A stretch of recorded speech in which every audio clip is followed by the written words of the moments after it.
First storyteller will be Dave Lovell, who I understand grew up on a wheat and sheep farm, became a qualified wool grader, I believe, studied theology in Chicago, became a pastor in California, then associate pastor at Bendigo, and now for many years as senior pastor. Dave knows heaps about the setbacks, the self-doubt, and the joy of change processes. Would you welcome him as he comes and talks to us?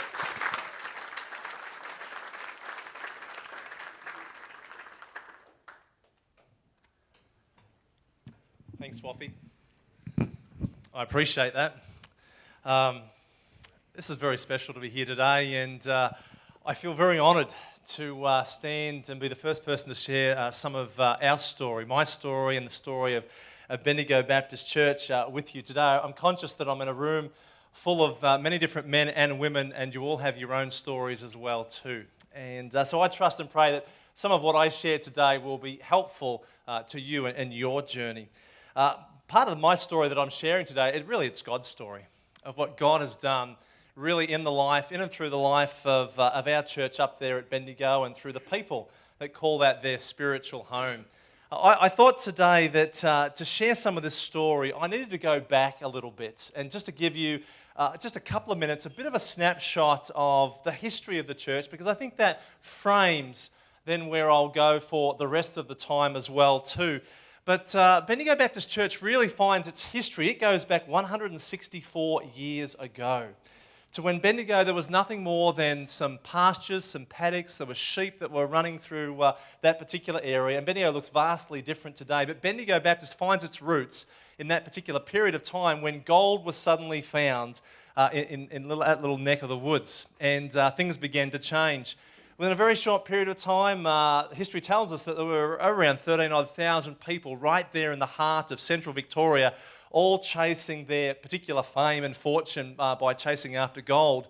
And in the midst of these miners, there was a smattering of people who called themselves Baptists, who were keen to discover gold as well too, but also very keen to worship and to find a place of worship. We know from our history that this small group of people managed to get together in a miner's tent somewhere in, if you know Bendigo, what is now known as the White Hills Cemetery. They gathered there. That was their very first place of worship. But it was February the 13th, 1859, when the Baptist officially formed, and let me just go, there we go. And the Bendigo Baptist Church was birthed, February 13th, 1859, in some very humble beginnings, just in this little wooden shed. And ministry kind of took off there for them, but about 4 or 5 years later, they fell on some hard times, and they had to sell this barn we're not quite sure, but to maybe cover some costs. And so the barn was sold, but within a very short period of time, the people, they were resilient. They managed to get some money, and just a very short distance from where they were in that location, they opened another building that looked a little bit like this. And for the next 100 years, the Baptist presence right there in this city began to grow and take off and to make a difference in that particular location. Well, this building was actually disposed of, around 1959, they'd outgrown their building, and they began to think about how can we continue to make a difference right here where we are. And so thoughts kind of turned to some new opportunities, and about 3 blocks away from where this building was, it's a JB Hi-Fi building now. And we still have people in our church today who remember worshipping in that particular building. Well, just a few blocks away, they purchased some more land, and what most of you will know as this particular building here, it was opened in 1963, and that became really a launching place for the church in that location. The interesting thing is, in the 90s, and some of you will remember this, is the church actually fell on some very difficult times. In the middle of the 90s, there was some angst within the ministry team, which resulted in the senior pastor and the other associate pastor leaving and going their separate ways. And as a result of that, it had a huge impact on the life of the church. People spilled out of the church, and there was a split. And that's a very real part of our history in that period of time. And so in the middle of the 90s, I still hear the stories today of people who left Melbourne, who left Baptist churches here in Melbourne, who went to Bendigo in search of work or had jobs up there. And people often said to them, there's a couple of Baptist churches up there, but you probably won't want to go to the Bendigo Baptist Church. You know, I look back on that, that's just 2 decades ago. You know, time flies by fast, but that's just 20 years ago. God in His goodness was at work in the midst of all of that pain, and they brought along an interim pastor who did this beautiful healing work in the life of the church. And by 1999, they were calling another senior pastor, and they were rebuilding the ministry team. I had the privilege of joining the team then in 1999 as one of the associates. And God, through just what He was doing, just began to restore things. And life returned to the church, and it just continued to grow and to take off. And through the leadership of the other senior pastor, in 2002, the church relocated to where we currently are right now on the outskirts of Juniton, on 14 acres of land on one of the growth corridors on the side of Bendigo, and we've been there ever since then. But God was good. Out of the ashes of some terribly dark days, the church continued to grow and have an impact in people's lives. People's lives were being changed. In 2005, the senior pastor decided to pursue some other opportunities, ministry opportunities back in South Australia. I took on the acting senior pastor role, and then in May 2006, the church decided that I should lead the ministry team into the future. And there's a whole story around that as well, but not for today. You know, one of the things for us as a church, as we began to look at ourselves and think about how we might continue to bring change into our community. As a church, we've been characterised of being one church in different locations over 150 odd years. God has been good to us and all of that, and there was still a kind of a strong presence and a witness in the community. But we began to realise in 2005 that our church, in one sense, had plateaued. Bendigo is quite a bit of a unique culture. You can draw a boundary right around the city of 100,000 people. There's some prominent churches there, but when a church struggles, everybody knows about it, and so people just spill out of one church into another church, and it's very obvious, what's going on. And that was part of the story of Bendigo Baptist. As we relocated, our growth kind of took off, but in that window, we had people who were leaving other churches who weren't happy. We had people who had been not attending church for years, seeing this as a fresh opportunity to maybe start somewhere. And we had a small amount of people who were exploring faith and coming to church. And in the midst of all of that, we began to realise that if we're going to have a significant impact in our community and going beyond this, we can't just keep shifting people around a church. And whilst we know that people will always be attracted to something that's healthy, we're not going to have any long-term redeeming impact in a city by just doing that. And so we began to wrestle with the reality of, well, we started asking ourselves this really hard question. If we were to shut our doors tomorrow, would we be missed in the community? That's a confronting question to ask, because it's very easy just to kind of stay with the status quo. You know, God is good, things are growing, you're seeing new people. But it is a confronting question to ask as leaders, if we shut our doors tomorrow, would we actually be missed in this community? And we actually had to honestly answer that question and say, well, there may be some playgroup families that would miss us, and of course those who come here might miss us. But I think the reality would be there'd be a bunch of people that would say, there's a church out there with a blue cross on it that used to be there. You see, we really wouldn't be missed. And that began to really stir in me a passion to say, okay, Lord, what are we going to do? What are you wanting to do in and through us? Peter Francis made this particular quote that is on the screens as well too, that kind of really grabbed my heart in this process. We're not here for ourselves, but we are here because of the gospel, and we are here for the gospel. And that just kind of stirred, and we began to mull over this and think through what that might mean for us. Having been a part of the church since 99, I felt like I had a really good sense of who we are and what we're on about and where we were going. And so that was part of my leadership into that space. And so as a group of leaders, we began to think through this, think about what the future might be, continue to talk this up amongst our members and our wider church family. And in the midst of developing a strategic plan, we began to table some ministry initiatives with our church family. And here is part of where some of the story of our transformation really begins to kind of take off. We sit out on 14 acres of land, and for several years I'd been thinking about, God, how can we use this particular space for ministry? And that kind of set in some of the different things as we listened to some of the needs that were in the community.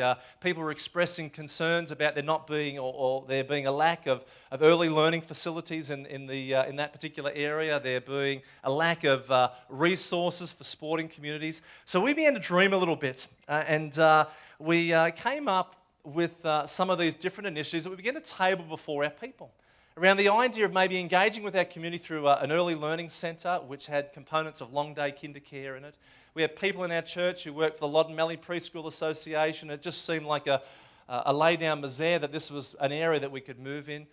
We realised that there was a big section of Bendigo where there was a lack of sporting facilities around indoor and aquatic facilities, and we thought, well, maybe that's something, and we began to push into that, and then around some type of community care.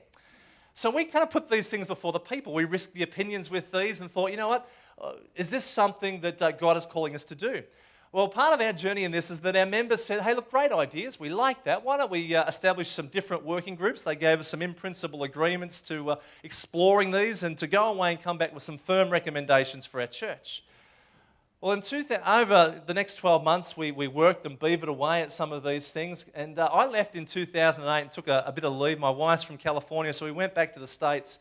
And as I left in 2008, I just had this growing sense that God was about to do something very exciting in our midst, that He was about to do His work of transformation in us. And I was thinking about all those things. And I remember being back in the US and talking with different people about what God was doing in our church and how proud I was of that. And it was an exciting place to lead.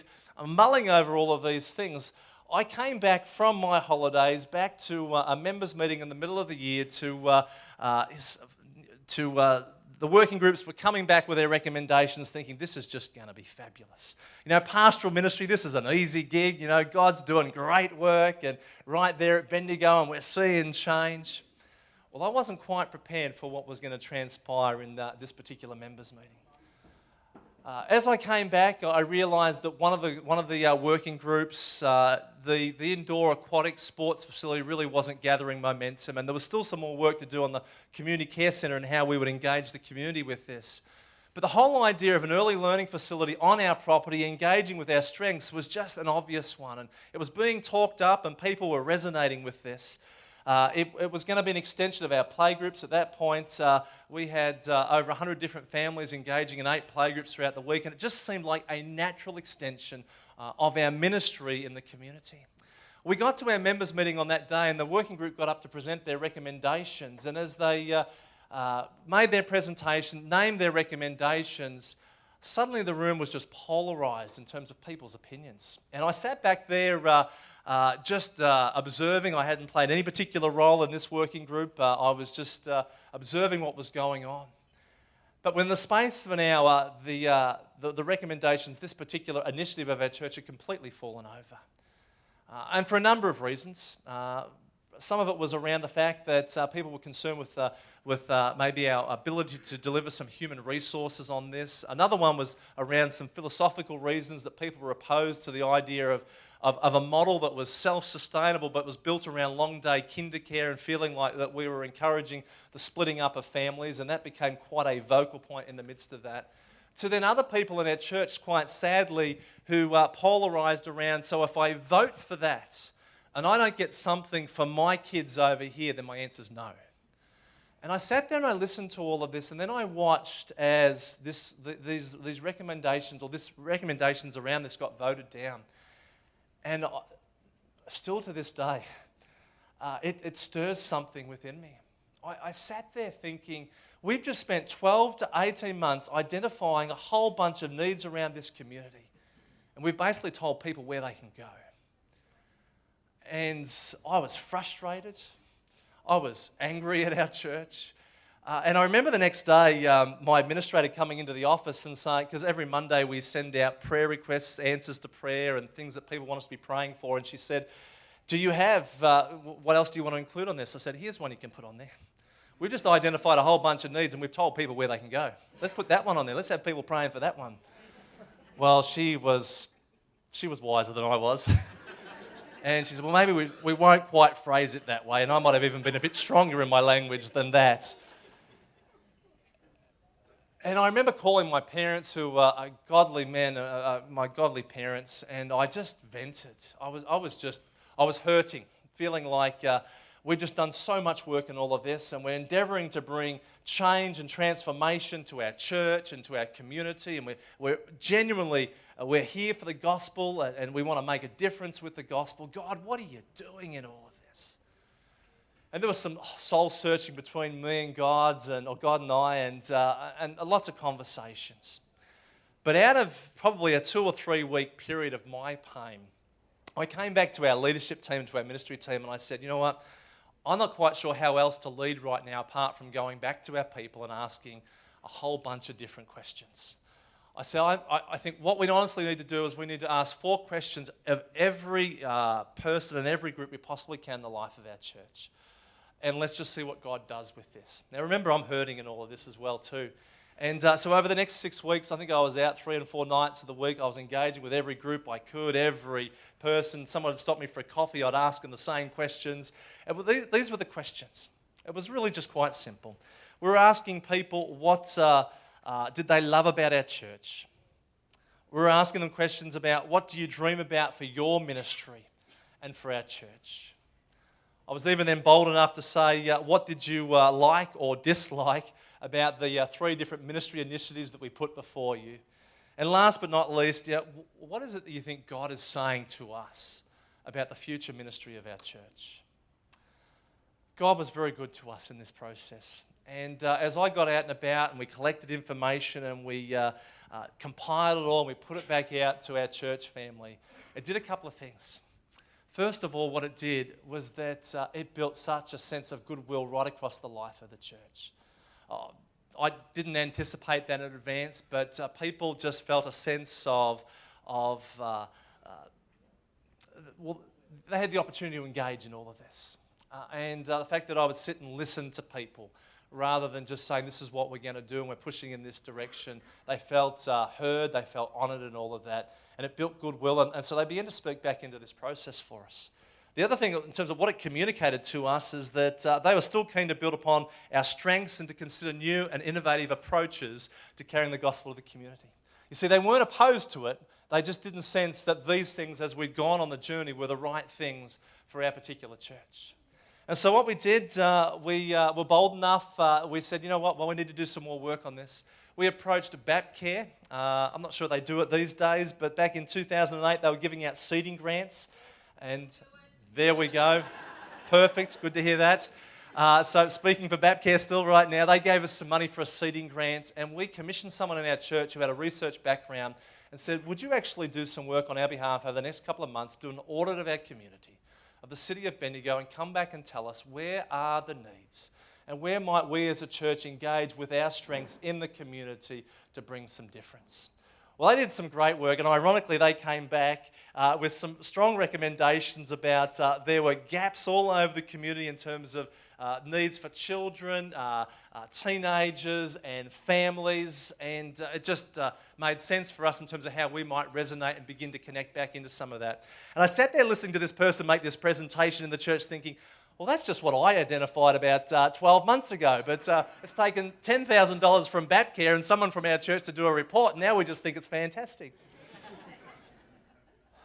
Well, so I had to eat some humility and some humble pie in this journey as well too, and it's not just about me, it was about what God was doing in the life of our church. As this report was presented, one of the key recommendations from it was that as a church, we actually appoint a community care director. It had nothing to do with buildings, had nothing to do with property, but it had everything to do with people. And that we actually appoint a community care director and we begin to address some of these obvious needs within our local community as a church family. Well, we were even a bit more audacious with the findings of this, and we actually went back and approached Baptcare and asked if they would actually help us fund the role of a community care director in the life of our church. We didn't have the means to do that at that point in time. And after some conversation and much conversation and working through some different things, they were very generous to us and gave us a grant of money which allowed us to go searching for a staff person for our church. And our intent with this was to make sure that over the next couple of years we would have our own community care and engagement if we could make this model self-sustainable. Well, we put it out and began this interview process. God in his goodness, there was someone sitting within our own church who applied for the role who had only been there about 12 to 18 months sitting in our church, who came from a Salvation Army background. And it just began to, we had a couple of people apply for the job, but it was obvious that this person was the right individual. And over the last, we appointed them in 2010, and over the last 6 years, I have just been amazed at what God has done in terms of bringing transformation into the life of our church, but also into the life of our community. I'm not sure what the next picture is, to be honest. Oh, hang on. God has just been doing this great work. You know, our desire was that after 2 years it would be self-sustainable. It wasn't quite. So our church continued to pour some money into that. We chased some more grants. And bit by bit we developed a model that has become self-sustainable. And today, after 6 years, it's just amazing what God has done. And employing several different staff and doing all kinds of things in the community. But today, I stand here today not in any way wanting to boast about what we have done or what I have done, because it's all of what God has done in this particular story, in and through people and their giftings in the life of the church at Bendigo Baptist. But today, the very thing that we dreamt of back in 2006, that we would have a redemptive impact in our community, that we would see the gospel beginning to transform the lives of those who are poor, who are marginalised, those who are vulnerable and most at risk, we see those stories now happening on a regular basis. In our community hub, in a place we rent right in the heart of the city, our team of volunteers gather together every morning at 9 o'clock and they pray together. Before the doors are opened, where our counselling centre is, our cafe, where our cleaning enterprise with the Kren, it's out of that place as well too, our op shop. Do you know, there's not a week that goes by where we don't see answers to prayer of God's provision, or where we see opportunities for conversations that begin with people who are just struggling in life, and opportunities to love them and demonstrate God's loving care in practical ways. But at 9 o'clock, Monday through Friday, our team of core volunteers, they gather together to pray. And you know what? There are people today who have not yet come to faith in Jesus, but are on a journey, who say, can I come and join in that particular thing as well too? And I am just so grateful for what God began back in 2005, and then even out of the ashes of some of our own experience, and they were some very dark days, where we sit today. You see, God has been doing his transforming work in and through our lives, but also in and through the life of the church. But you know, God wasn't done with us. We thought in terms of our community engagement, over the last 3 or 4 years, God has, since 2012, God's been pushing us in all other kinds of directions as well too. In 2012, we decided that, we'd been having a number of conversations around adding another morning service at our Juniton campus there, and thinking about how we might do that. And we talked about it, and people weren't quite sure about it. Well, in 2012, we made the decision, said, you know what, we are going to go there. It's a step of faith for us. We're not quite sure, but we're going to step out in faith, and we're going to give ourselves 18 months lead up time to do this well. We're not going to start it in 2013. We're going to do it in 2014. We're going to make sure we get our teams are in place. We don't want to burn people out. We need to put some other infrastructure in place to accommodate some of that as well. So we began that journey. Unbeknownst to us in this journey of faith is that in the middle of 2013, the Eagle Hawk or Parsonage Grove Baptist Church had made it evident to ourselves and to Kangaroo Flat Baptist and Epsom Community Church, the other Baptist church, that their pastor, who was already retired, was actually moving on. And so they faced the very real reality of 20-odd people and the average age in their mid-70s, that they may not last. And how could we help them? So we gathered together, we started a conversation. The other churches said, well, we're not quite sure we can do much. We said at Bendigo Baptist, we can provide some pastoral care and some support and maybe some preaching as well too. As I drove away from there, and a few weeks later, I ended up coming back to the church family and saying, you know, we're willing to help however we can, but let me risk an opinion with you. Let me risk an idea. How would you feel about merging with Bendigo Baptist Church, where we would be one church in 2 locations, where we could be better together, where the story of Eagle Hawk and the work, the ministry of that place over the past 130 years doesn't just have to shut with the closing of the doors and it becomes something that's history, but the life of this church goes on together. Well, that was in the middle of 2013. Our church wasn't even aware that I was having this conversation at this point. But there was 3 or 4 in that key leadership, 6 in that key leadership group, and they said, well, let's talk about that a little bit more. So we continued a conversation there. David Underhill was a part of that with me as well too, Graham Semple eventually. And we engaged in a conversation with them, and very quickly they were resonating with what this might look like.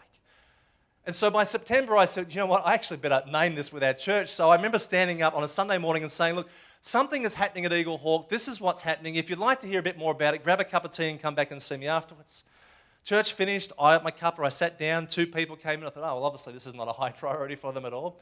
Well, in the space of 5-10 minutes, there was close to 100 people in the room wanting to hear what was going on. And as I shared their story and what I had been engaging with, hands started going up all over the place saying, you know what, this is a good thing, Dave. We actually need to be a part of this. That was September. By October, Eagle Hawk was saying, well, when are we going to make a vote about all of this? And I kept saying to them, this means big change for you. You're becoming a part of who we are. Yes, you are still going to have a presence there at Eagle Hawk, but you're becoming a part of who we are. We understand that. And so in December, both congregations met separately. We made a commitment to put on a campus pastor over there a couple of days a week. The BUV were very gracious and helped us with some funding for that. We offered to spend $50,000 renovating their building so it would be ready to go once we relaunched it. Their members automatically became members of our church, all kinds of conversations. Do you know this group of 20 plus people in their mid-70s? I still honour them today. Each and every one of them said, yes, we want to be a part of something that's bigger than ourselves.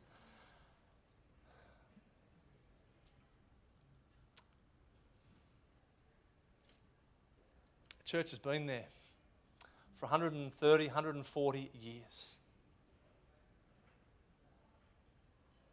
Talk about change. It's the young man who's on our ministry team, who is the pastor there at that particular church. And on the day that we opened on April the 27th, 2014, I stood in front of the people realising, dawned on me at this particular point in time, do you know what? God gave us our second service, but not over at Juniton. It was on the other side of town. We still haven't added another morning service at Juniton. It's been one of the best things that we have done. See, that church 18 months ago had 20 plus people in it and about 2 kids that were grandkids that would turn up. Now today they're averaging 85 people in that location. And there's about 25 kids that are turning up in the children's ministry program that come from that particular community. You know, our community engagement that we dreamt of back in 2006, that God did something in and through us over the next couple of years, and a great work that's kind of spilled out and right there in the centre of town, has now extended to another part of Bendigo as well too, where we're at work in schools and within that local community. We continue to see God's transforming work happening in the lives of people. Brock, who is our campus pastor out there, is about to launch another service, an evening service called Cafe 316. And they're just creating some missional space to try and engage with those in the community who won't actually even look into coming into a traditional church service. And we're starting to see God do some work in that as well too. I stand here today as a testimony to God's grace and His good provision. This has not been an easy journey for us along the way. In fact, there's been a lot of heartache. And so in kind of closing, I could speak for hours about what God has done in the life of the church. And I've got to tell you, I'm incredibly grateful that I've had the privilege of having some longevity where I could be in that location for 16 years.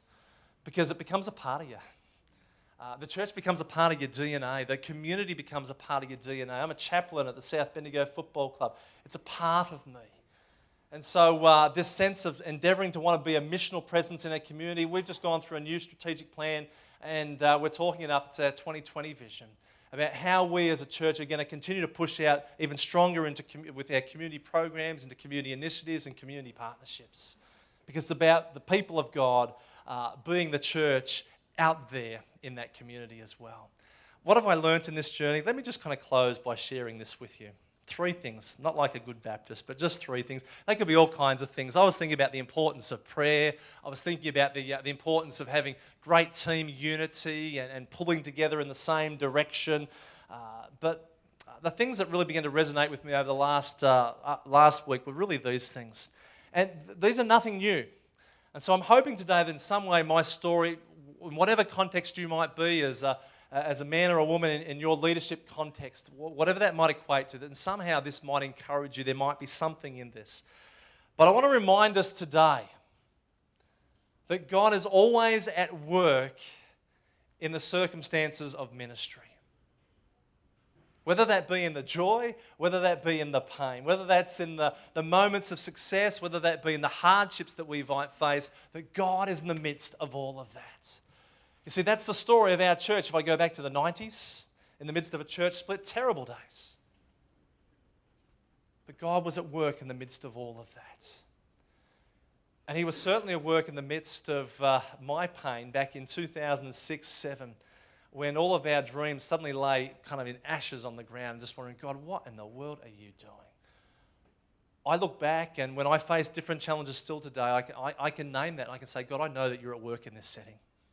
I've just got to find where you are at work. That's the first one. The second one is this. I want to encourage us about the importance of always walking humbly and dependently with God. We know that. Some of us in this room might have read the book, The Heavenly Man, Brother Yun, his story. I remember reading that about a decade ago, completely moved by the amazing stories of what God was doing in and through the life of this particular man. But the one thing that struck me in the opening chapter, the prologue, the introduction to this book, he made this particular quote, which still resonates with me today. He said this: "It's not great men who bring change in this world, but rather it's weak men in the hands of a great God." You know, I sat there in that room this morning as we were worshiping, and tears were just, I was crying, because that's just been my story. As we sit here in this room today, I want to encourage us, because this room is full of great men and great women. And we're great because of what the Lord Jesus Christ has done in our lives. But it's not great men and women who bring change in this world. It is weak men and women in the hands of a great God. And I've learned over the last few years that God delights in working through all of my imperfections. There's plenty of them. All of my weaknesses, because it's in the midst of my weaknesses that God is made great. And it's not about me. As I look into our future and whatever time God gives me left at Bendigo Baptist Church, it is a constant reminder that I need to keep walking humbly and dependently with God. And here's the last one. I want to affirm in all of us that I think God does some of His best work in our lives when we are living and we are walking by faith. We've just cheered on a couple of men for 50 years who have been providing that kind of leadership for our Baptist Union. And there's many more people that we could honour and applaud as well too. But God does some of His best work in our lives when we are living and walking by faith. There is a story, you've got to go and read it. It's in the book of 2 Kings chapter 3. Story of three kings who go out into battle. The king of Samaria, the king of Israel, the king of Judah. They go into battle against the Moabites. You know, they get 7 days into this journey and they didn't plan it very well, but they suddenly realise they've run out of water. I mean, what kind of military leaders were these people?